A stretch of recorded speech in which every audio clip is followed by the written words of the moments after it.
여러분, 이 성경은 66권의 책들이 모여서 생긴 백과 사전 같은 것입니다.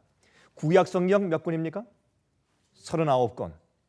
또 신약 성경 27권, 39, 27이죠. 외우기가 좋죠. 그런데 이 책을 읽노라면 이 책 속에 있는 그 일관성이 너무나 놀랍습니다. 그렇죠? 각 시대에 살고 있는 각각 전혀 다른 사람들이 서로 알고 있지도 않으면서 서로 다른 시대에 쓴 것인데 그 내용의 초점과 방향이 어쩌면 그렇게 일치하는지 모르겠습니다. 그래서 이 성경은 성령께서 쓰신 하나님 말씀입니다. 그 예언들이 일치하고 전달하려고 하는 기별들이 같습니다. 또한 하나님과 그 말씀과 그 속성이 어쩌면 그렇게 똑같은지요. 정확하게 디자인해서 기록된 설계된 책이 성경입니다. 마치 그래서 한 사람이 쓴 것처럼 그렇게 정확한 일관성을 가지고 있습니다. 그런데 오늘 제가 말씀드리려고 하는 것은 이 책은 말이죠, 타락한 인간들의 회복을 다루고 있습니다. 그렇죠? 이 책은 타락한 인간들을 어떻게 회복하시는가 하는 역사를 다루고 있어요. 심지어는 열왕기 상하를 보고 역대상하 같은 그런 책을 보더라도 하나님께서 인간을 타락한 나라의 역사를, 개인의 역사를, 어떤 가정의 역사를, 어떤 흐름을, 역사의 흐름을 주님께서 어떻게 인도하시고 어떻게 주름 잡으시고 어떻게 섭리를 인도하시고 어떤 자들은 심판하시고 어떤 자들에겐 보상하시고 어떤 자들은 구원하시고 어떤 자들은 구원할 수 없고 하는 참 철저한 주님의 인간을 다루시는 역사를 잘 기록하고 있는지 모릅니다. 여러분, 창세기에는 인류가 원래 살았던 에덴에 대해서 기록하면서 어떻게 우리 인간이 에덴 동산을 영원한 생명을 잃어버렸는지에 대해서 설명합니다. 그런데 마지막 책인 계시록도 회복된 에덴에 대해서 기록하면서 끝을 맺습니다. 그렇죠? 그래서 신라곤에서 낙원이 회복되는 것으로 성경이 끝나기 때문에 그 창세기부터 요한계시록 22장까지 얼마나 기가 막힌 일관성을 가지고 있는지 모릅니다. 즉 하나님께서 타락한 인류를 회복시키시는 역사와 사역을 기록한 것이죠. 제일 처음에 하나님께서 세상을 창조하신 다음에 보기에 심히 좋았더라 라고 시작했다가, 여러분 사실 우리가 큰 기대가 없을 때는 우리의 실망도 그만큼 적어요. 근데 기대가 크면 실망도 그만큼 따라서 비율적으로 큰 것입니다. 엄청난 실망이 우주에 있었습니다. 여러분 사실은 이 지구의 창조는 이 우주의 모든 다른 창조물들의 맨 마지막 막내등이었습니다. 그러므로 가장 아름답고 가장 정말 큰 기대를 가지고 창조받은 지구가 이렇게 타락하게 되었을 때 온 우주에게 얼마나 큰 아픔이 있었는지 모릅니다. 그러므로 이 지구가 회복되었을 때는 정말 과거에 가지고 있던 모든 기대 그 이상으로 부응하는 놀라운 축복과 찬양과 그런 엄청난 이 기쁨이 우주를 가득 채우게 될 것입니다. 그래서 보시기에 심히 좋았는데 나중에 회복된 세상은 더 좋을 것이에요. 아담과 해와가 처음에 창조된 것보다 타락했다가 회복돼서 완전하게 하나님의 형상을 반사하는 그 영혼들이 생길 때 그 후손들은 더 아름답고 더 깊은, 하나님을 이해하는 더 깊은 품성들을 가지고 영원토록 살게 될 것입니다. 그리고 사실은 계시록의 회복된 에덴 동산에 대해서 우리가 한번 읽으면서 이 말씀을 좀 시작해 봐야 할 것입니다. 요한계시록 22장을 좀 펴서 보십시다. 요한계시록 22장 1절부터 5절까지 있는 말씀을 좀 펴서 보십시다. 다음과 같이 말씀했어요. 요한계시록 22장 1절부터 5절까지 또 저가 수정같이 맑은 생명수의 강을 내게 보이니 하나님과 및 어린 양의 보좌로부터 나서 길 가운데로 흐르더라. 강 좌우에 생명나무가 있어 12가지 실과를 맺히되 달마다 그 실과를 맺히고 그 나무 잎사귀들은 만국을 소송하기 위해서 있더라. 여러분 보세요.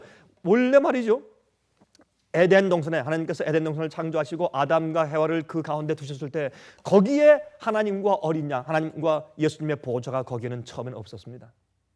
그렇죠? 그래서 하나님께서 그를 방문하러 오셨다고 성경은 기록합니다. 거기에 계신 것이 그 보좌에 계신 것이 아니었습니다. 그런데 회복된 에덴 동산, 우리가 구원받아서 우리가 살게 될 하늘과 새 땅에 회복된 곳의 에덴 동산에는 하나님 아버지와 어린 양의 보좌가 거기에 있고 거기서부터 생명강이 흘러나온다고요.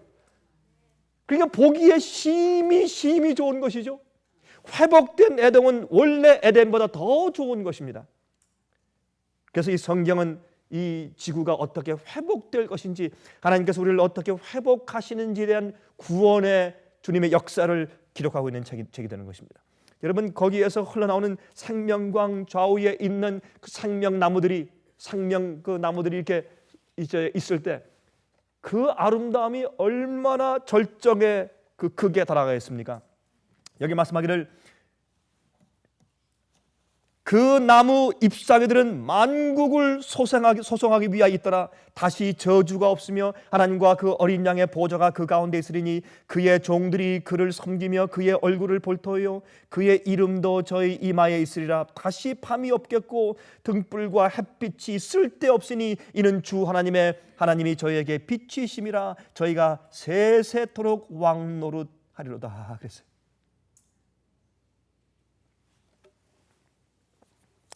우리 죄의 근본은 이기심입니다. 자기. 제가요 이렇게 살면서 어떤 때는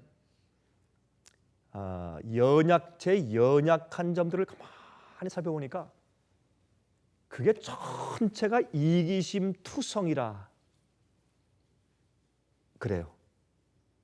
제가 그것을 알지만 또 깨닫고 그래요. 그렇게 하면서 제가 제 속에 있는 이기심 자체를 제가 미워하기 때문에 주님께서 저를 불쌍히 여기시는 발판이 생기는 것 같습니다. 이사야 14장 13절 14절에 말씀하기를 내가 내 마음에 이르기를 이건 마귀의 타락을 지금 설명하는 거 아니에요. 마귀가 사탄이 내가 하늘에 올라 하나님의 뭇별 위에 나의 보좌를 높이리라. 내가 북극 지폐 산 위에 좌정하리라. 내가 가장 높은 구름에 올라 지극히 높은 자와 비기리라 하더라. 마귀가 타락한 이유는 초점이 자기에게 있어요. I, 나. 왜 우리가 자주 마음이 아픈 줄 아세요?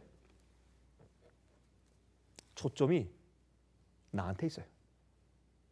왜 자주 우리가 남들한테 성가심을 받거나 아니면 이 마음의 괴로움을 받느냐면 초점이 나에게 있어 그래요. 왜 자주 우리 마음이 속상한가? 그 초점이 나에게 있어서 그래요. 이것을 하나님께서 회복하신단 말입니다. 회복된 사람들은요, 모든 초점이 우주의 중심인 하나님께 있어요.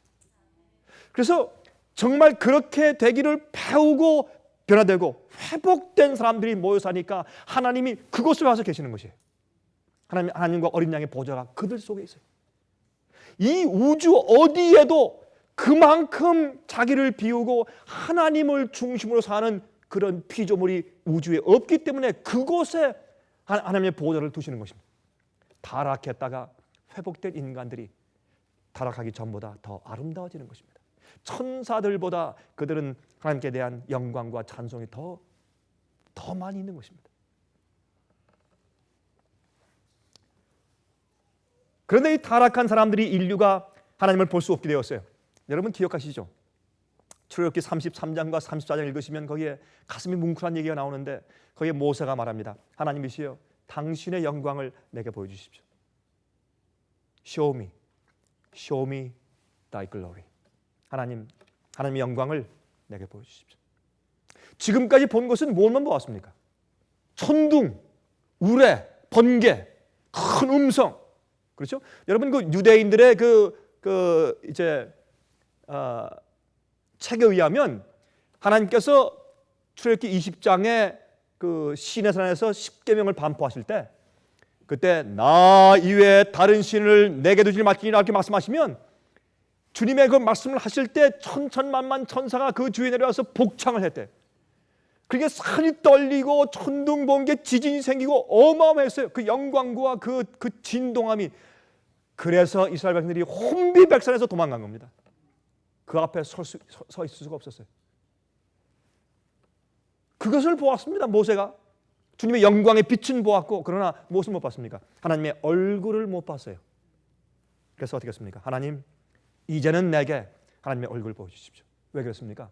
하나님께서 말씀하기를 이 백성들은 너무나 목이 걷고 너무나 반역하기 때문에 내가 이들과 함께 올라가지 않겠다. 내가 이들과 함께 가나안 땅에 가봤자 이들은 나를 앞으로 섬기지 않고 다 반역만 할 것이야. 나 안 가겠으니까 네가 가라 이제. 그거는 모세의 마음을 주님께서 시험해 보신 것이죠. 어떻게 하나님께서 그들을 버리실 수 있겠습니까? 어떤 때 하나님께서 우리를 버리신 것처럼 우리가 느끼죠. 가끔 그런 경험이 있으십니까? 하나님께서 날 버리셨다. 내 인 처한 형편에서 주님께서 날 더 이상 도우시지 않는다. 그런 느낌을 우리가 느낄 때가 있는 것입니다. 그러나 하나님께서 우리를 어떻게 버리실 수 있어요? 어떤 땐 주님께서 아무런 응답이 없이 우리를 그 있는 형편에서 그냥 처해 있도록 그냥 내버려 두시는 것도 주님의 응답이요 섭리요 주님의 축복이에요.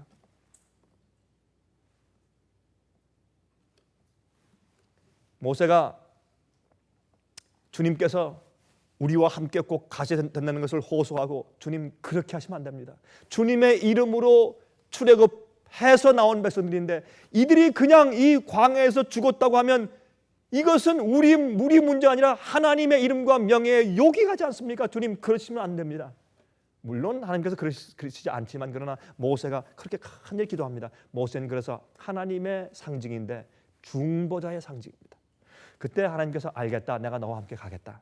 그때 모세가 말하기를 하나님께서 우리와 함께 가신다는 증거를 보여주십시오. 이제는 저로 하여금 주님의 얼굴을 보게 해주십시오.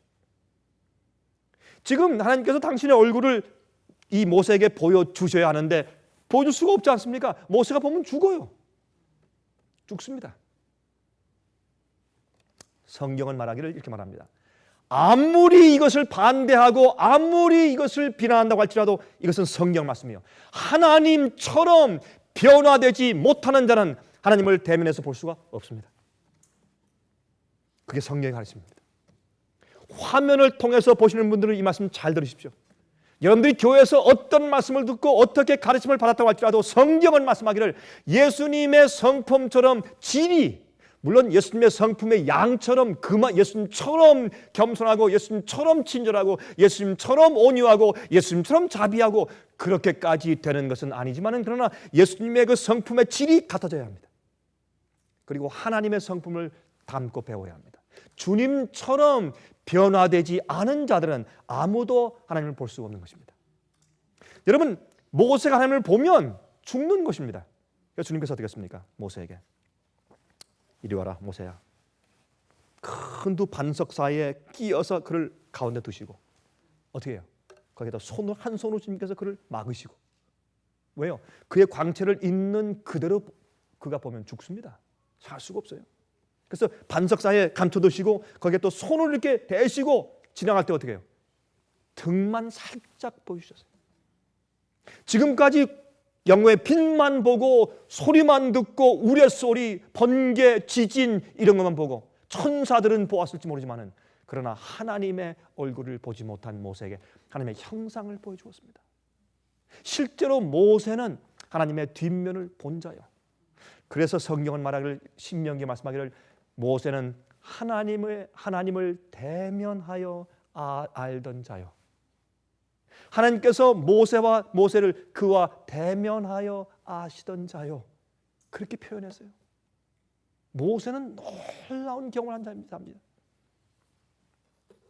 하나님께서는 당장이라도 쫓아가서 모세를 그냥 안아주고 싶었지만 그렇게 하실 수가 없어요. 지금도 마찬가지죠. 하나님께서 우리에게 그렇게 하고 싶어도 그렇게 할 수가 없는 것입니다. 우리가 주의 얼굴 보면 죽습니다. 그러므로 복음은 회복이에요. 복음은 우리가 여러분 에덴 동산에서 우리가 쫓겨난 것은 거기서 살면 주님의 얼굴을 보면 천사의 영광을 비추면 죽기 때문에, 살 수가 없기 때문에 쫓겨나야 돼요. 그것은 우리를 계속 살게 하시는 주님의 은혜의 역사입니다. 그럼 우리가 다시 하나님을 뵙고 죽지 않을 수 있는 성품과 우리 몸이 준비되기 위해서 회복하시는 역사를 기록한 것이, 에덴에서 다시 에덴까지의 역사를 기록한 것이 성경입니다.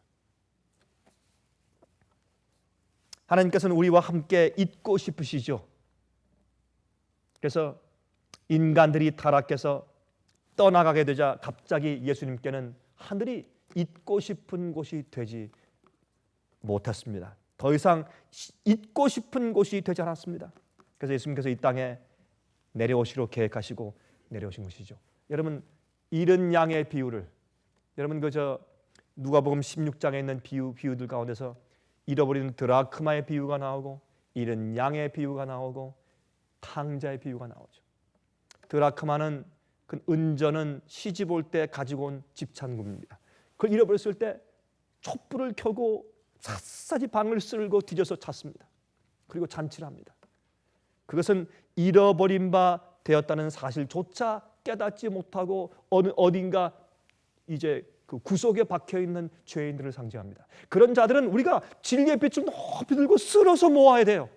깨닫게 해줘야 돼요. 그게 전도입니다. 두 번째 잃은 양은 무엇입니까? 자기가 자기 길로 제각기 이제 떠나가서 자기가 길을 잃었어요. 길을 잃어버린 것을 알아요, 양은. 그러나 찾아오는 올 줄 모릅니다. 그저 할 수 있는 것은 그밖에 몰라요. 그래서 계속 주인이 어디 있는지도 모르고 석양에 해가 져가는데 신호만 보내는 것입니다. 그러나 이 목자가 찾아서 99마리 양을 우리에 두고 나갔다 그랬습니다. 예수님께서 하늘을 두시고 이 땅에 오신 것을 그렇게 상징하셨죠. 예수님께서 그 말씀을 하시면서 주님께서 어떤 마음을 가지셨을까요? 그 비유를 말씀하시면서 당신 자신을 설명하시면서 어떤 그 마음을 가지고 주님께서 그 말씀하셨을까요? 그 양을 찾음에 그 양을 붙들고 안고서 돌아와서 잔치를 베풉니다. 여러분, 그 다음에 이 탕자는 자기가 정말 완악한 마음을 가지고 고집스럽게 나갑니다.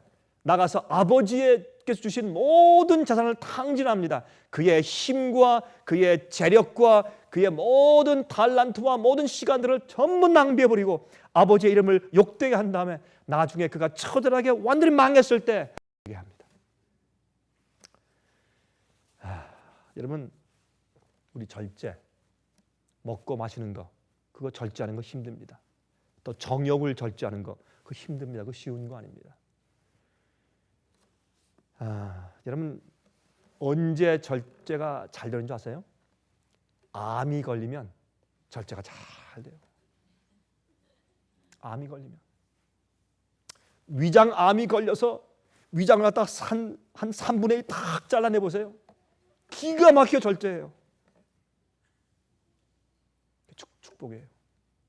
사람은요, 죄의 결과를 받아야 돼요. 바다에 쌓여. 받아서 저 밑에 돼지를 쳐야 돼요. 아버지의 것을 전부 다 그냥 낭비해버리고 아버님에게 욕을 돌렸으니까 사람이 말이죠, 깨끗한 정신과 깨끗한 모습을 가지고 주님의 은혜와 의를 높이며 살아야죠. 근데 어떻게 해요? 주를 믿는 사람들이 마음대로 허랑방탕하면서 자기를 위해 살았으니까 이제는 어떻게 해요? 돼지를 쳐야죠. 가장 비천하게 되는 것이에요. 아무리 권세가 있는 사람이든지 아무리 돈이 많은 사람들이라도 한번 암에 걸려서 쓰러져보세요. 아무것도 아니에요. 똑같아요. 거지가 암에 걸리나 대통령이 암에 걸리나 똑같아요. 죽는 거 똑같아요.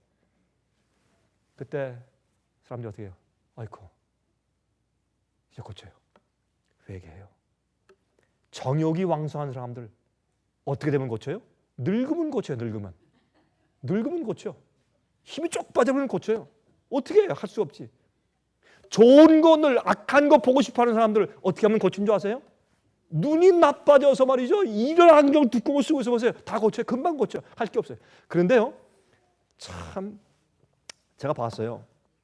늙고 그래서 정욕도 이제 할 수 없고 뭐 어떻게 이제 음식물도 마음대로 먹을 수 없고 이제 그렇게 돼가지고 늙은 사람이 암에 걸렸는데 그래도 회개 안 하고 부인한테 신경질만 불려 하루 종일. 제가 보면서 참 회개치 않는 사람들은 주님께서 아무리 어떤 일을 베풀어 주셔도 저 사람은 회개치 않는다. 그런 생각을 제가 하게 되었어요.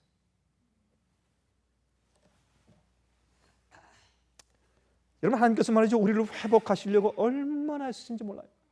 그 탕자가 돌아올 때 상고가 뭔데 쫓아가서 그 목을 끌어안고 가장 좋은 옷을 갖다 입히시고, 그리고 이 우주의 기업을 주시겠다는 상징인 반지를 갖다 끼우고, 옛날 반지는 그 인이에요. 인친다는 게 바로 그거거든요. 이 반지에 거기에 도장이 있어, 그걸 꾹 눌렀으니까 인을 치는 것이 인을 치는 것을.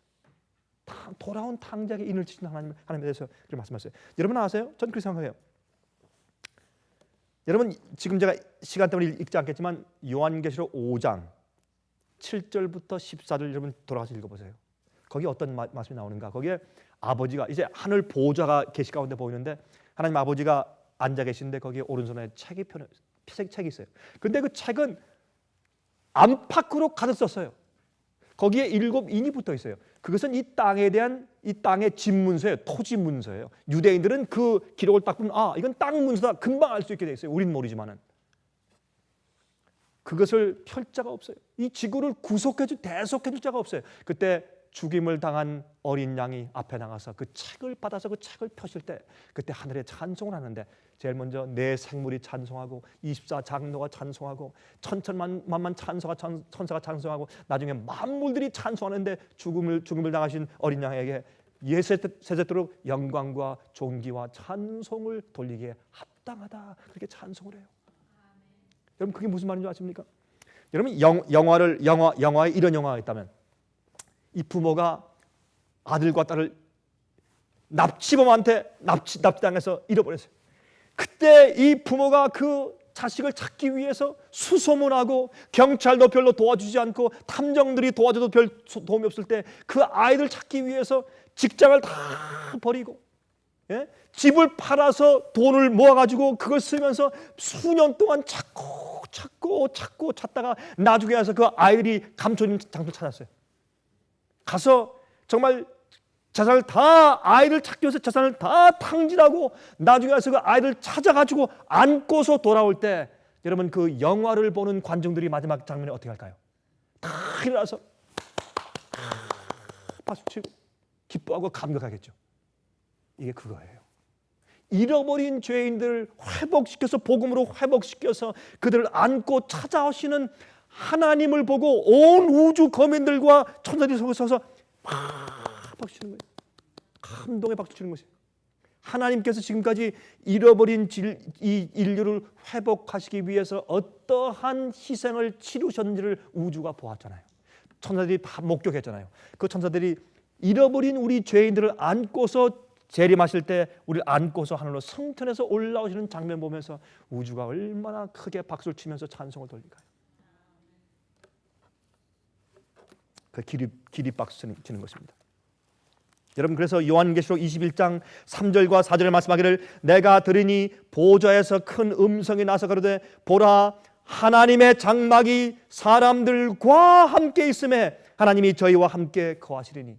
이 지구상에 새하늘과 새 땅이 되었을 때 천년기 이후에 하나님께서 우리와 함께 거하시고 주님의 보좌가 이 땅으로 옮겨오는 것입니다. 저희는 하나님의 백성이 되고 하나님은 친히 저희와 함께 계셔서 모든 눈물을 그 눈에서 씻기심에 다시 사망이 없고 애통하는 것이나 곡하는 것이나 아픈 것이 다시 있지 아니하리니. 처음 것들이 다 지나갔습니다. 전부 지나가 버렸어요. 저는 어떤 때 이런 생각을 해요. 믿는 자들이 말이죠, 참 주님의 뜻대로 살려고 얼마나 애를 쓰는지 몰라요. 애를 쓰는데 제가 여러 나라를 다니면서 외국인들이나 한국 사람들이나 중국 사람들이나 남미 사람들이나 모든 사람들 보면서 한 가지 안타까운 것은 그 사람들이 주님의 뜻대로 살고 싶은데 어떤 때는 경제적인 어려움을 받고 어떤 때는 병이 걸리고 어떤 때는 핍박을 당하고 그저 마귀가 그 사람들을 그저 그냥 어떻게든지 그냥 어지럽혀서 주님의 뜻대로 포커스를 하지 못하게 하려고 애를 많이 씁니다. 저는 좀 이런 생각을 좀 요즘에 좀 해봐요. 내가 하나 참 어리석어서 지혜가 없어서 한 가지 하지 못한 것이 있다. 그게 뭔지 아십니까? 제가 요 며칠 전에 그런 생각을 제가 해봤어요. 이건 하나의 꿈이죠, 그죠? 근데 그건 뭐냐면 목사로서 할 수 있는 꿈인지 모르겠는데 만약 제가 20년의 시간을 돌이킬 수 있다면 그러니까 다른 걸 돌이키는 것이 아니라 제가 할 수 있는 거 한 가지만 돌이킬 수 있다면 전 20년 전에 이렇게 될 것입니다. 그리스도인들이 하나님께 온 마음과 생애를 전적으로 헌신하고 영혼을 전도하면서 돈을 벌 수 있는 길, 그걸 제가 만들어서 큰 회사를 차리고 이 세상에 있는 모든 인종들에게 그런 일을 하면서 충분히 먹고 살 수 있으면서 그런 일을 하면서 그 하는 일이 돈 버는 일인 것 같은데 알고 보면 100%가 영혼을 구원하는 일이고 진리와 말씀을 가르치는 일이고 그런 일일 수 있는 회사. 가만히 생각하니까 그거 가능하겠어요? 가능하겠어요? 내가 왜 일을 안 했는가? 일을 내 삶의 모든 것이 영혼을 구원하기 위한 미니스트리가 될 수 있으면서 내 경제적인 문제가 해결될 수 있는 그런 길을 내가 왜 그걸 생각을 못했을까? 그거를 요즘에 보니까 뭐 다단계니 무슨 뭐 또 그 뭐예요? 그 무슨 뭐 특별한 무슨 뭐 물품이니 뭐니 무슨 뭐 건강식품이니 얼마나 물품이 많은지 몰라요. 그래서 제가 생각해서 왜 내가 이 생각을 20년 전에 못했을까? 예? 주님의 성령의 은혜와 지혜를 가지고 만들면 그거 할 수 있어요. 그러면 모든 사람들이 얼마나 기쁘겠어요. 먹고 사는 문제는 자연히 내가 전도하면 다 해결돼 버려요.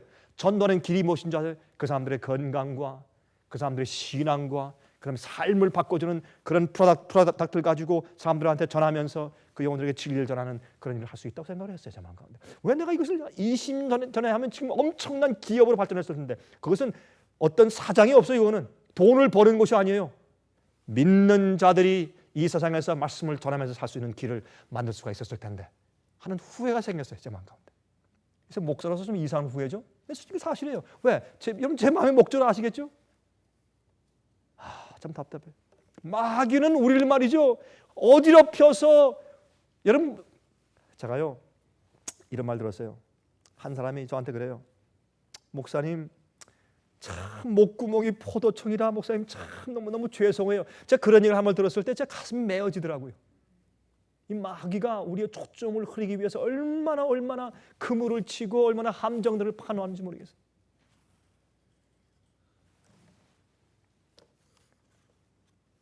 여러분 아빠가 돌아올 때 아이들이 어떻게 돼요? 아빠 오셨다 막 소리를 막 질러야죠. 그게 정상이죠. 근데 아빠가 돌아오는데 슬슬 돌아가서 숨으면 뭔가 잘못된 거죠. 그렇죠? 하나님께서 에덴 동산에 오셔서 아담아 어디 있니? 숨었어요. 도망가고. 그래서 할 수 없이 인간을 찾아오신 예수님이 성경에 기록되어 있는데 요한복음 1장 14절에 말씀하기를 말씀이 육신이 되어 우리 가운데 거하심에 우리가 진리를 잃어버렸어요. 하나님을 대면하여 듣지도 못하고 보지 못하니까 말씀을 잃어버렸어요. 돌아가는 길을 잃어버렸어요. 그래서 말씀이 하나님이 진리가 육신이 되어서 이 땅에 오셨어요. 우리 가운데 말씀이 육신이 되어 우리 가운데 거하심에 우리가 그 영광을 보니 아버지의 독생자의 영광이요 은혜와 진리가 충만하더라. 그 영광, 예수님의 얼굴 보니까 무슨 영광을 봐요? 우리가 하나님의 얼굴을 보는 겁니다. 그래서 이 성경에는 보이지 않는 하나님을 믿음으로 보게 만드는 말씀이 기록되어 있는 것이 성경이에요. 여기 말씀하기를 고린도 후서 4장 6절 7절에 말씀하기를 어두운 데서 빛이 비치리라 하시던 그 하나님께서 예수 그리스도의 얼굴에 있는 하나님의 영광을 아는 무엇을? 빛을 우리 마음에 비치셨느니라. 우리가 이 보배를 질그릇에 가졌으니 이는 능력의 힘이 큰 것이 하나님께 있고 우리에게 있지 아니함을 알게 하려 함이라. 여기 보세요. 하나님께서 예수 그리스도의 얼굴에 있는 어떤 예수가 누구예요? 하나님이 인간이 되어서 성육신하신 사람 아니에요. 사람. 우리 인간이 우리 육안으로 쳐다볼 수 있는 분이 아니에요. 그러므로 예수님은 하나님이세요. 하나님이 인간이 되어야 돼요. 어떤 사람들 말을 예수님은 인간으로 태어났는데 나중에 30세쯤 되었을 때 그때 하나님의 아들로 어답트 되었다. 그렇게 말하는 사람들이 있어요. 그거는 성경 전체를 부인하는 말이요. 물론 말도 안 되는 얘기지만은 그럴 수가 없어요. 하나님이 하나님 자신을 보여주기 위해서 인간이 볼 수 있는 육신으로 오셔야 돼요. 그게 성육신이에요. 오시는데 말씀이 육신이 되었는데 예수 그리스도의 얼굴에 있는 하나님의 영광을 아는 빛. 하나님의 영광이 뭡니까? 하나님의 성품 아니에요? 하나님의 성품. 모세가 하나님의 영광을 내게 보여주십시오. 그 하나님께서 나는 여호와로라 여호와로라 은혜롭고 자비하고 그렇죠? 노하기를 더디하며 인애와 인자와 진실이 많은 하나님이로다. 그렇게 해서 하나님의 성품을 얘기해 줬어요. 그러므로 이 하나님의 성품을 아는 빛이 어디 있는가? 예수님의 얼굴에 있어요. 그래서 예수님의 얼굴을 보면 우리가 하나님을 보는 것입니다. 어떻게 해요? 우리 좀 실제로 하십시다. 예수님의 얼굴 가운데 하나님을 아는 성품이 어떻게 있어요? 두 가지예요. 여러분, 우리의 성품이 뭐예요? 예수님께서 사람들을 어떻게 취급해 오셨는지를 보는 것이에요. 우리가요, 우리 주위에 있는 우리 믿는 자들을 어떻게 취급하냐 말이에요. 이 사람이 나에 대해서 잘못해 올 때 내가 그 사람을 어떻게 취급하느냐 말입니다. 그 사람이 나한테 해를 끼칠 때 내가 그 사람을 어떻게 취급하느냐 말입니다. 그 사람이 낙심해 있을 때 내가 그 사람을 어떻게 취급하느냐 말입니다. 그 사람이 남에게 비난받고 있을 때 내가 거들러서 나도 같이 차버리느냐 아니면 그 사람을 내가 어떻게 취급하느냐 말입니다. 외로운 자를 내가 어떻게 취급하느냐 말이에요. 그게 성품이에요. 내가 남을 어떻게 취급하는가, 그게 내 속엔 속사람이에요.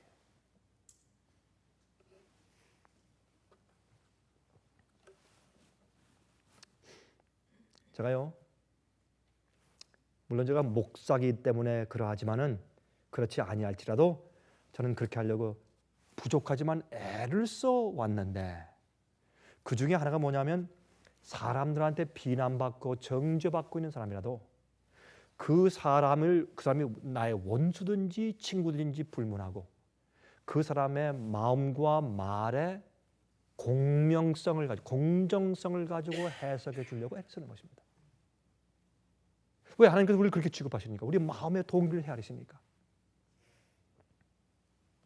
우리의 판단과 정죄는 참 많이 치우쳐 있어요.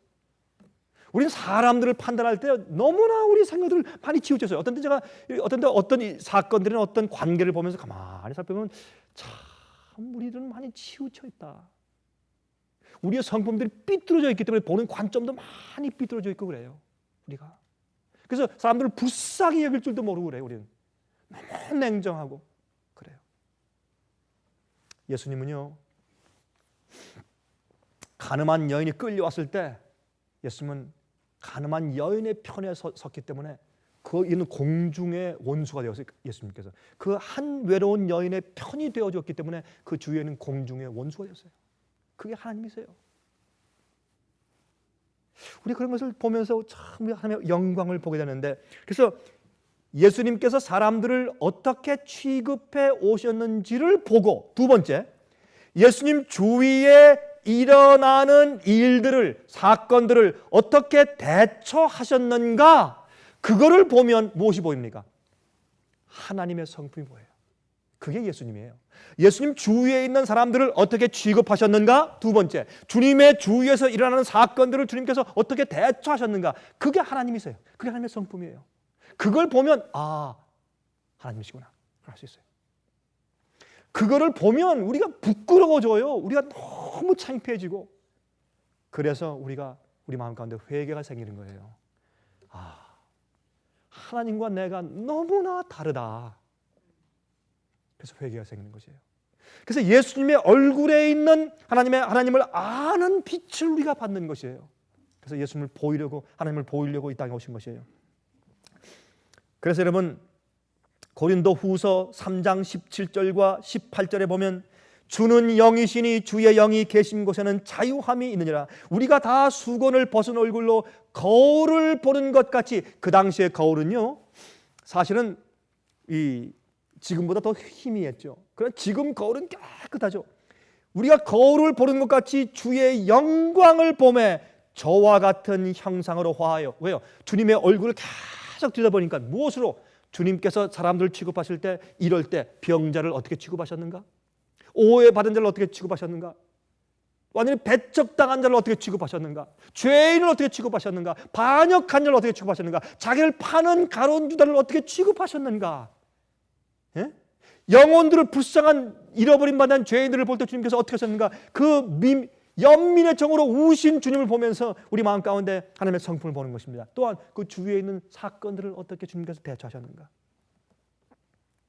그래서 그것을 보면서 저와 같은 형상으로 화하여 영광으로 영광에 이르니 곧 주의 영으로 말미암으리라. 주님의 성품을 따라서 한 계단 조금씩 올라가는 것입니다. 우리가 겉으로 친절하고 많이 미소를 짓고 그건 아니라, 그것도 중요하죠. 우리 겉도 중요해요. 형식도 중요해요. 예배 형식도 중요한 것처럼, 예배 안에 있는 진리도 중요하지만 예배 형식도 중요한 것처럼 우리의 겉으로의 표현도 중요해요. 어떤 사람들 보면 그런 사람이 있어요. 야, 저 사람들은 참 부럽다. 태어나면서부터 미소가 아름다운 사람들이 있어요. 그런 사람들이 있어요? 있어요. 어떤 사람은요, 미소 지을 때 보조개가 싹 들어가면 참 아름다운 사람들이 있어요. 보조개가 들어간다고 아름답다는 게 아니라 참 같은 미소를 지어도 아주 좋아 있고 화사한, 금방 그 사람만 들어오면 방이 환해지는 사람들이 있어요. 예수 믿지 않는 사람들도 그런 사람들이 있어요. 그런 사람들은 참 볼 때 부러워요. 야, 저런 사람들은 무슨 축복이길래 이 겉의 그 모습이라도 그렇게 아름다운가, 그런 생각을 해요. 물론 그러나 우리는 우리 속사람이 점점 단계로 더 우리가 주님을 닮아서 올라가는 것입니다. 그래서 잠언 4장 18절에 말씀하기를 의인의 길은 돋는 무엇 같아서? 햇볕 같아서 점점 빛나서 무슨 광명에? 원만한 광명에 이르거니와. To the perfect day. 여러분 그 아침에 일어날 때 말이죠. 겨울에 아주 하얗게 눈이 덮인 그 아침에 햇빛이 챙챙 비치는데 가태를 다 닫고 깜깜하게 자고 있다가 눈을 비비고 일어나서 창문 열어보세요. 어떻습니까? 눈이 부셔가지고 햇빛이 하얀 눈이 반사할 때 눈이 부셔가지고 볼 수 없어요. 그래서 의의 태양은, 의인의 길은 어떻게 해요? 점점 밝아지며 돋는 햇볕 같아서 점점 빛나서 나중에 광명한 원만한 광명까지 나가요. 우리의 변화가 영광에서 영광으로, 어떻게 할 때? 주의 얼굴을 볼 때, 주의 얼굴에 있는 하나님을 아는 빛을 볼 때 그렇게 돼요. 최근에 말이죠, 며칠 전에 한국에서 14살 때 시력을 잃고 난 후에 맹인으로 살다가 얼마 전에 각막 이식 수술을 통하여서 27년 만에 다시 눈을 뜬 한국의 한 농부에 대해서 신문에 났어요. 그 사람이 제일 처음에 눈을 뜨는데 붕대를 펴는데 빛이 너무너무 따가워서 눈을 뜰 수가 없어요. 너무 빛이 따가워서. 빛은 그런 것이에요. 어두운 데 있다가 빛이 오면 따가워서 한꺼번에 볼 수가 없어요. 그래서 주님께서 조금씩 알게 하시는 것이요. 나중에 조금씩 눈을 뜨고 이렇게 나중에 새 눈을 뜨다가 조금씩 밝아지고 나중에 보니까 이 세상이 얼마나 아름다운지, 이렇게 아름다운가. 해가 뜨는 게 아름답고 지는 게 아름답고 낙엽이 지는 게 아름답고 꽃이 아름답고 길이 아름답고 사람이 아름답고, 자기가 이렇게 맹인되어 있는데 자기를 불쌍히 여겨서 결혼해준 부인이 있었어요. 부인의 얼굴 한 번도 못 봤어요. 지금까지 같이 살면서 아이 둘을 낳았어요. 아이들도 얼굴 못 봤어요. 자기 부인의 얼굴이 이렇게 아름답고 자기 자식들의 얼굴이 이렇게 아름다운 줄 자기들은 몰랐다. 우리가 영적으로 눈을 뜨면 하나님의 세계가 그렇게 아름답게 보여야 합니다. 하나님의 세계가. 요한일서 3장 1절부터 4절까지 보시면 이렇게 말씀되어 있어요. 요한일서 3장 1절부터 4절까지 보시면 보라, 아버지께서 어떠한 사랑을 우리에게 주사 하나님의 자녀라 일컬음을 얻게 하셨는고 우리가 그러하도다. 그러므로 세상이 우리를 알지 못하면 그를 알지 못함이니라. 사랑하는 자들아, 우리가 지금은 하나님의 자녀라. 잘 들어보세요. 우리가 지금은 하나님의 자녀라. 장래에 어떻게 될 것은 아직 나타나지 아니하였으나 그가 나타나심이 되면 우리가 주님을 뵙지 못하고 몰라요. 한 번도 본 적이 없습니다. 그러나 이제 주님께서 나타나시면, 우리가 만나면, 그가 나타나시면 되면 우리가 그와 같을 줄을 아는 것은 그의 계신 그대로 볼 것이니 이나매니. 주님과 닮아야 주님을 보게 돼요. 그와 같을 줄. 나중에 주님 나하고 닮으셨네. 반대죠. 내가 주님 닮았네. 내가 주님 아들이네. 이렇게 되는 겁니다. 너무 놀라는 것이에요. 그래서 성경은 말씀하기를 아직 그러나 지금 이런 식으로 기록되어 있어요.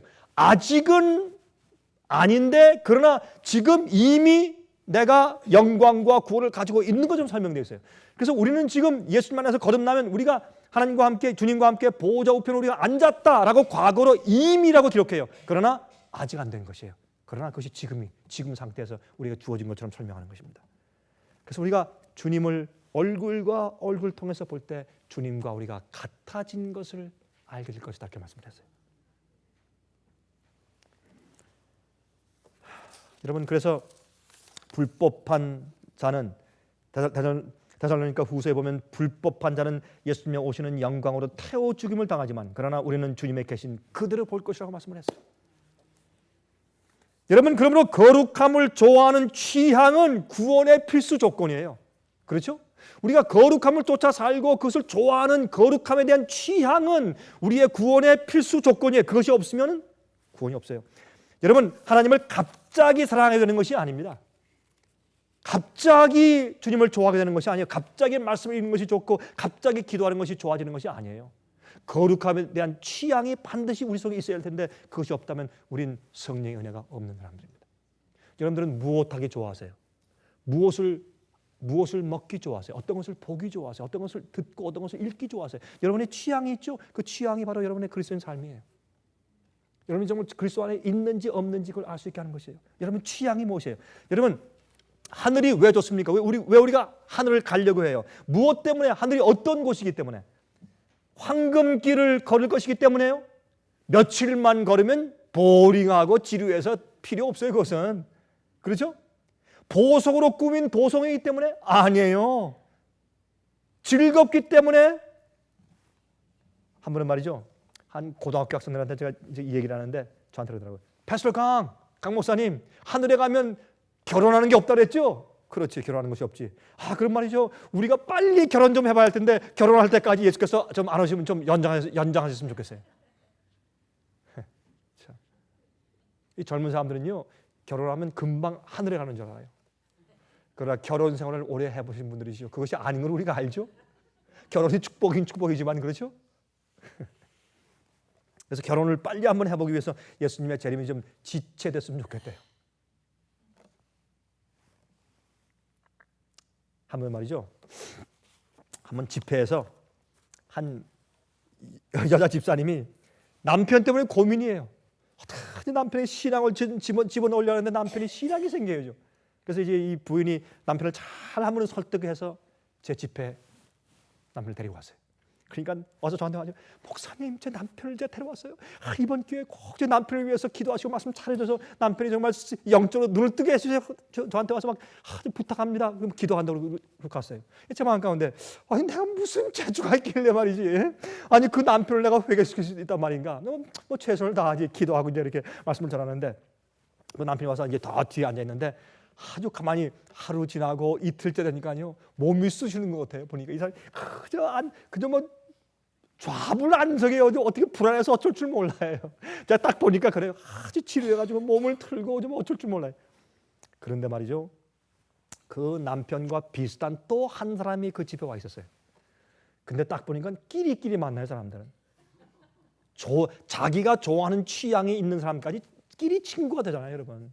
그러니까 금방 눈이 맞았어. 금방 눈이 맞아가지고 금방 서로 그저 뭐 쉬는 시간에 꼭 둘이 가서 어디 가서 얘기하고 식사 시간에 둘이 딱 붙어서 얘기하고 제 마음 가운데 큰일 났다 생각이 들었죠. 근데 하룻밤에 말이죠. 둘이 없어졌어요. 나가버렸어요. 나가서 홀짝 마셨어요. 들어올 때 해롱해롱하면서 들어왔어요. 코끝이 빨개져가지고. 그러니까 이 부인이 속상해가지고 목사님 어떻게 하면 좋습니까? 말이죠. 속상해가지고. 여러분 거룩한 분위기나 거룩한 것들을 좋아하는 취향은 갑자기 생기는 것이 아니에요. 갑자기 생기는 것이 아니에요. 아무리 애를 써도 안 돼요. 하늘은 거듭나지 않은 자들에게 참으로 지루한 곳이에요. 거듭나지 않은 자들을 하늘에 갖다 놓죠. 살 수가 없어요. 지루해서. 재미가 없어서 살 수가 없어요. 그런 것이 하늘이에요. 하늘은 거듭난 자들에겐 영원토록 매일매일 새롭고 행복하고 즐거운 것이지만 거듭나지 못하고 거룩한 취향이 없는 자들에겐 살 수가 없는 것이에요. 여러분, 그래서 데살로니가 후서 3장 2절 보시면 이런 이상한 말씀이 있어요. 믿음은 모든 사람의 것이 아니라 그랬어요. 믿음은 모든 사람의 것이 아니에요. 믿음은요, 정말 마음이 열려서 주님께 간절히 나아가서 믿음을 받는 자들의 것이에요. 믿음은 모든 아무나의 것이 아니에요. 믿음은 어떤 사람들은요, 아무리 가르치고 아무리 애를 써도 믿음이 안 생기는 사람들이 있어요. 그 사람들은 그 마음 가운데 몇 가지 이유가 있어요. 첫 번째, 그 사람이 어릴 때 치명적인 오류를 마음 가운데 누가 넣었어요? 그 마귀 역사. 치명적인 어떤 미신이나 잘못된 걸 딱 넣어서 그것이 딱 이 뇌 속에 들어박혀서 아무리 해도 이 신앙적인 문제가 안 들어가는 그런 치명적인 상처를 마귀가 주었을 가능성이 있어요. 아니면 그 사람 마음 가운데 숨겨져 있는 아무리 깨려고 해도 깰 수 없는 엄청난 자기 자신의 이기심과 교만과 아니면 세상에 대한 그런 욕구가 있어요. 어떤 것도 깰 수 없는 것이 들어있어요. 믿음은 모든 사람의 것이 아니라 그랬어요. 이 세상에서부터 하늘에 속한 것들을 사랑하는 사람들이 하늘에 갑니다. 아직 하늘과 맞지 않는 것들을 우리 마음 가운데 가지고 있으면 그거 버려야 돼요.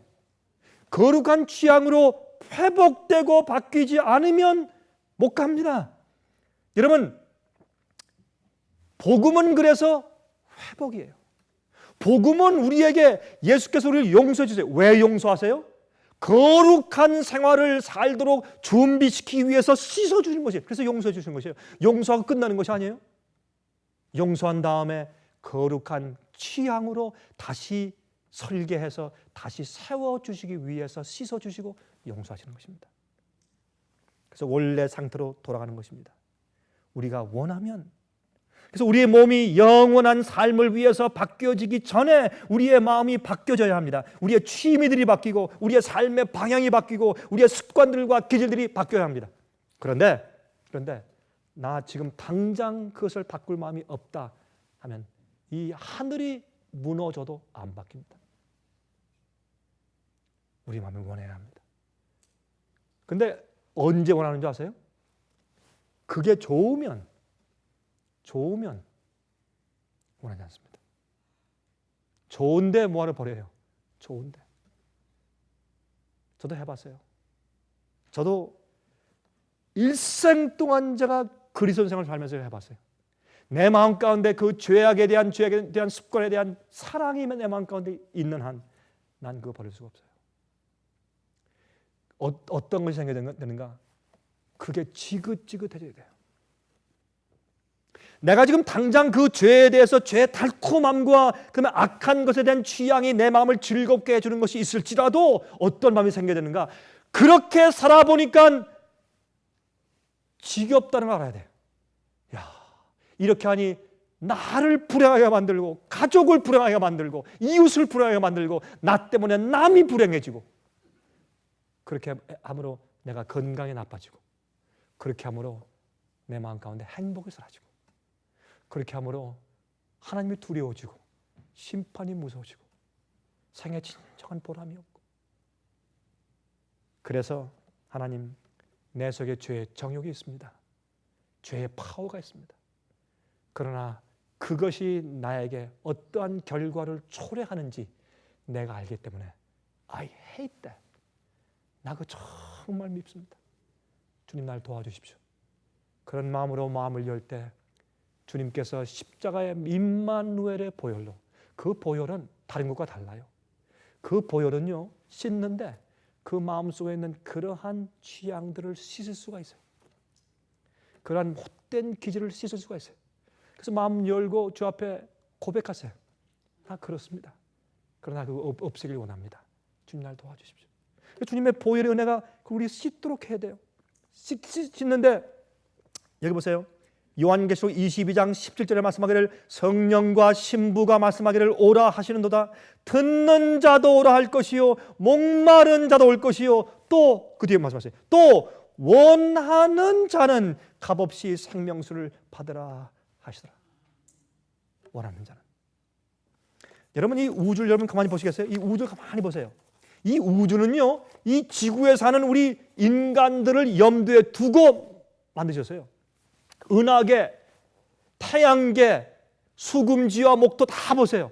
우리 지구에 사는 우리 인간들을 염두에 두고 우리의 존재를 염두에 두고 다 계획해서 만드신 거예요. 주님께서 우리를 회복하셔야 돼요. 회복할 때 주님은 우리 편이세요. 가늠한 여인에게 뭐라 그랬습니까? 내가 다시는 그렇게 하지 않으면 내가 널 용서하고 구원해 줄게 그랬겠습니까? 아닙니다. 그 여인에게 그렇게 안 할 힘이 없었어요. 그래서 말씀하기를 나도 너를 정죄하지 아니하노니. 다른 사람들은 왜 정죄를 못했어요? 자기들도 똑같은 죄인들이니까 무서워서 정죄를 못하고 갔어요. 그러나 예수님은 죄 없으신 하나님이 그를 용서함으로 정죄치 않으시는 것이에요. 우리가요, 남을 용서하면 그때 남에게 마음의 편안함을 주지만 구원을 주지 못해요. 그러나 예수께서 우리를 용서하시면 우리에게 구원이 생겨요. 그렇죠? 여러분, 우리가 한 해를 지나기 전에 우리가 주위에 있는 사람들을 마음속으로 용서합시다. 너희가 속으로 각각 진심으로 다른 사람을 용서하면 하늘에 계신 아버지도 우리를 용서하신다 그랬어요. 우리 중심으로 용서하지 못하면 하나님께서도 우리 죄를 용서하지 않으신다 그랬어요. 적어도 우리가 그 일을 합시다. 그러나 예수님께로부터 용서를 받으면 거긴 구원이 있어요.